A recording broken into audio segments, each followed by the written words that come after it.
ગોપાલદાસ ભક્તને આજ્ઞા ગુસાઈજીએ કરી અને કહેવા આવ્યા દોડતા દોડતા ગુસાઈજી પાસે કે અરે ઠાકોરજી શ્યામ ઢાક પર બિરાજ્યા છે અને શીતળ સામગ્રી મંગાવી રહ્યા છે।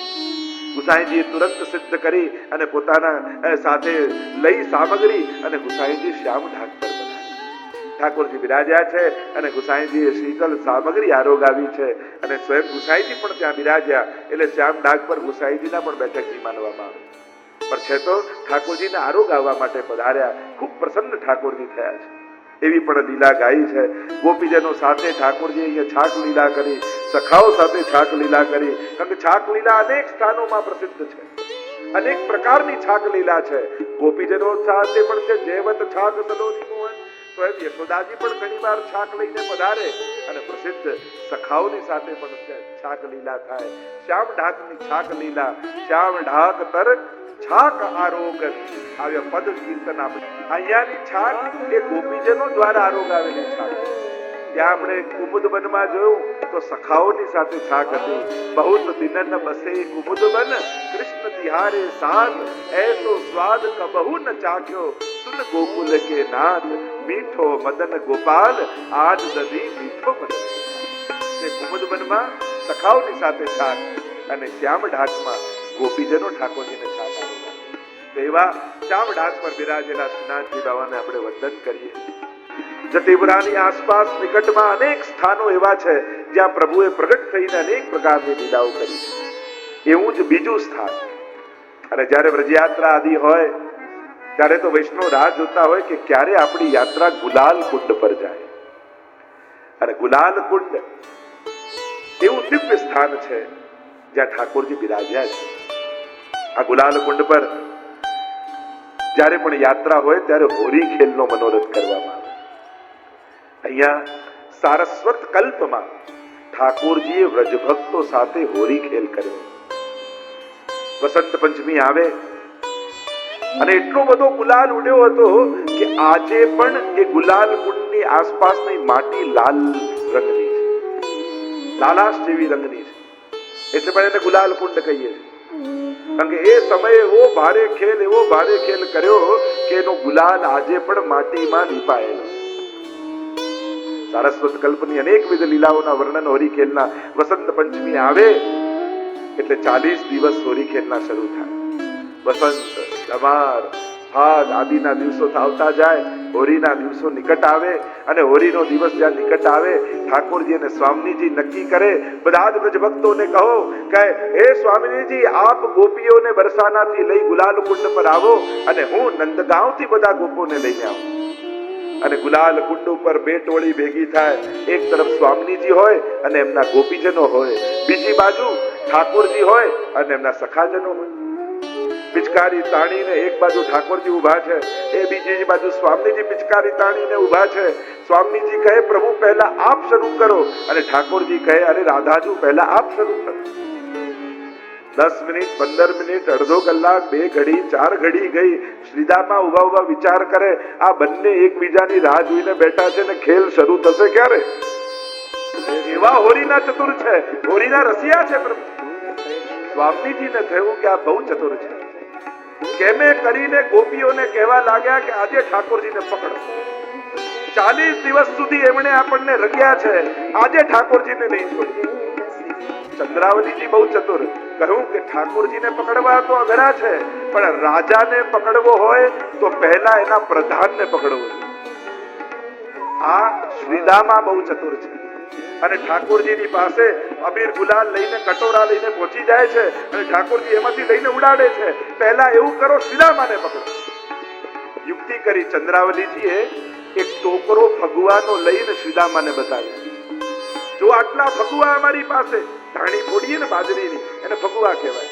એમાં ખજૂર હોય, ટોપરું હોય અને ધાણી હોય અને આખો ટોપલો બતાવ્યો। અરે શ્રીદામા તેરે લીએ તો મેં લેકે आई हूं, અરે આ લે ફગવા લે જા, સબ સખા કો બાંટીએ। શ્રીદામા કહે હું નજીક આવું ને મને પકડી લો તો? અરે શ્રીદામા તો તું નહીં પકड़ेंगे, तेरे बाबा की सौगंध जो पकड़े। श्रीदामा बोलो ઠીક છે, ફરગુઆ જોઈને લલચાયો અને જ્યાં ચંદ્રાવલીજીની નિકટ આવ્યો અને બધી ગોપી હાથ પકડીને ખેંચીને લઈ ગયા. અરે છોડ દો, છોડ દો, અરે હોરી હે, હોરી હે, હોરી હે એમ કરીને ગુલાલ અબીર કેસુડાથી એવો રંગ્યો, એવો રંગ્યો, એવો રંગ્યો. સુદામા તો પગે પડવા લાગ્યો, क्षमा करो, क्षमा करो, अब मैं नहीं डालूंगा गुलाल. एक बात पर क्षमा करें, कहा તું ऐसो कर, ઠાકોરજીને પકડીને અહીંયા અમારી પાસે લઈ આવો તો તને છોડી. सुदामा करे प्रभु को यहाँ कहाँ से लाऊं, कछु भी कर, नहीं तो और रंगेंगी. और गुलाल नाखवा लाग्या, अबीर नाखवा लाग्या. घबरायो सुदामा, अरे अरे हाँ हाँ बात मानू, ऐसे नहीं, वचन देके जा. वचन आपके प्रभु ने यहाँ लाविश तो तने छोड़िए. हाँ मैया की सौगंध में अभी लेके आऊं. અને વચન આપ્યું, સોગંદ ખાધા એટલે ગોપીઓએ છોડ્યા. વચન આપીને ગયો છે એટલે પાળવું તો પડે. હવે પ્રભુને અહીંયા લાવવા કઈ રીતે ગોપીઓના પરિકરમાં?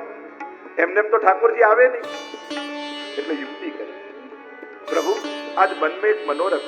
कहा है मनोरथ सुदामा तेरो?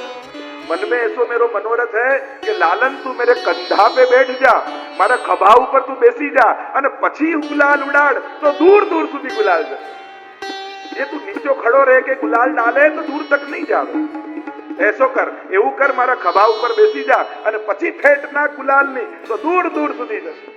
ठाकुर जी को हाँ हाँ ये तेरी बात सही है, आजा आजा मैं तेरे कंधा पे बैठ जाऊं. અને જ્યાં ખભા ઉપર બેઠા શ્રીદામાના, અરે શ્રીદામા દોડ્યો સીધો, દોડતા દોડતા દોડતા, અરે कहां जा रहे हो है, ભાગતા ભાગતા ભાગતા સ્વામીજીના યુથમાં આવી ગયો. ઠાકોરજીને નીચે ઉતાર્યા અને પોતે ભાગ્યો.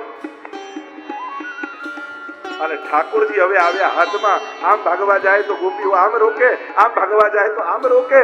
प्रभु आज 40 दिन में आज हाथ में आयो, अब नहीं भाग पाओगे. પકડ્યા ઠાકોરજીને. ચંદ્રાવલીજીને સ્વામીજી ભેગા થયા, વિચાર કરવા લાગ્યા, આ લાલનને 40 દિવસ અમકુ રંગ્યા છે, આજે એમને દંડ આપવો પડે, શું કરીએ? પ્રકારની લીલાઓ હોરી ખેલમાં આ ગુલાલ કુંડ પર થઈ છે. આજે પણ જ્યારે ત્યાં વ્રજ પરિક્રમા હોય ત્યારે આવો જ હોરી ખેલ દર વર્ષે ગુલાલ કુંડ પર થાય અને વૈષ્ણવ ઠાકોરજીના રંગે રંગાઈને પાછા આવે. એવી સુંદર લીલા ગુલાલ કુંડમાં બિરાજતા પ્રભુને આપણે વંદન કરીએ. અનેકવિધ પ્રકારની લીલાઓ અહીંયા થઈ છે. ખંભાતના ગુસાઈજીના સેવક રામદાસને શ્રીનાથજી આજ્ઞા કરી કે ગુલાલ કુંડ પર જવું છે અને ત્યાં શીતલ સામગ્રી આરોગ આવી છે, કૃપા કરી છે. એવા ગુલાલ કુંડમાં બિરાજતા પ્રભુને વંદન. બાજુમાં ગાંઠોલી ગામ આવે છે. કહેવાય છે કે ઠાકોરજી અને સ્વામીજીના જ્યારે વિવાહ કર્યા અને પેરા કરાવતા હતા ત્યારે બંનેની ગાંઠ અહીંયા ગોપીઓએ બાંધેલી, એટલે એ ગામનું નામ પડ્યું ગાંઠોલી. ત્યાં એક બીજો માન્યતા પણ એવી છે કે જ્યારે ઠાકોરજીએ ટચલી આંગળીમાં ગિરિરાજ બાવાને ધારણ કર્યા ત્યારે એ જલ બધું પર્વતની અંદર ના આવી જાય, એટલે એ જ શેષજી બલરામજી શેષજી રૂપે ગોળ ગોળ આજુબાજુ વિઠળાઈ અને એક આખો રક્ષા કવચ કરી દીધું જેથી જલ અંદર ના આવે. તો એ શેષજી જ્યારે સર્પ આકારે ગોઠવાયા તો એમની ગાંઠ એ અહીંયા પડી હતી. જ્યારે આમ કરીને પૂંછડીની ગાંઠ પડે તો એ ગાંઠ અહીંયા પડી હતી, એટલે આ ગામનું નામ ગાંઠોલી છે. એવી પણ એક માન્યતા પ્રસિદ્ધ છે. આમ અનેક પ્રકારના મનોરથો અને ઉત્સવોની અહીંયા પ્રકાર કહેવામાં આવ્યો. આ શ્રીનાથજી બાવાની આ પણ એક બેઠક છે. ત્રીજી બેઠક શ્રીનાથજી બાવાની એ છે ટોડકો ઘનો. જતીપુરા મુકામ હોય ત્યારે ટોડકા ઘનામાં મનોરથ થતા હોય છે. એવી કથા કહેવામાં આવે છે. એવા પ્રસંગો આવે છે કે જ્યારે યવન રાજાઓ બધા મંદિરો તોડવા લાગ્યા અને સમાચાર મળ્યા કે હવે રાજાની ફોજ, બાદશાહની ફોજ જતીપુરા તરફ આવી રહી છે. બધાને ગભરાટ થયો, કારણ કે એ કાળનો ઇતિહાસ તમે વાંચો તો શિખરબદ્ધ મંદિર એ કાળમાં કોઈ થયું હોય તો કેવલ ને કેવલ શ્રીનાથજીનું થયું, કારણ કે ત્યારે મંદિરો તૂટી રહ્યા હતા. અને આ સમાચાર જ્યારે અહીંયા કુમનદાસજી અને રામદાસ, સદ્દુ પાંડે આદિને મળ્યા તો બધાને ચિંતા થઈ, અરે શ્રીનાથજી બાબાના મંદિરનું શું, શ્રીનાથજીને ક્યાંક શ્રમ ન પડી જાય. પણ ઠાકોરજીની કોઈ ને કોઈ ભક્તોના મનોરથ પૂરા કરવાની આ બધી લીલાઓ હોય છે. પ્રભુને ક્યાં કોઈનો ભય છે, પણ ભક્તોના મનોરથ પૂરા કરવા માટે પ્રભુ લીલા કરતા હોય છે. જેમ ઠાકોરજી નાથદ દ્વારા પધાર્યા તો અજબપુરી બાઈનો મનોરથ પૂરો કરવા માટે પધાર્યા. વચન માંગ્યું કે શ્રીનાથજી બાબા આપ સદાય માટે અહીંયા બિરાજો, અને એટલા માટે શ્રીનાથજી કોઈ ને કોઈ નિમિત્ત બનાવી અને ત્યાં પધાર્યા.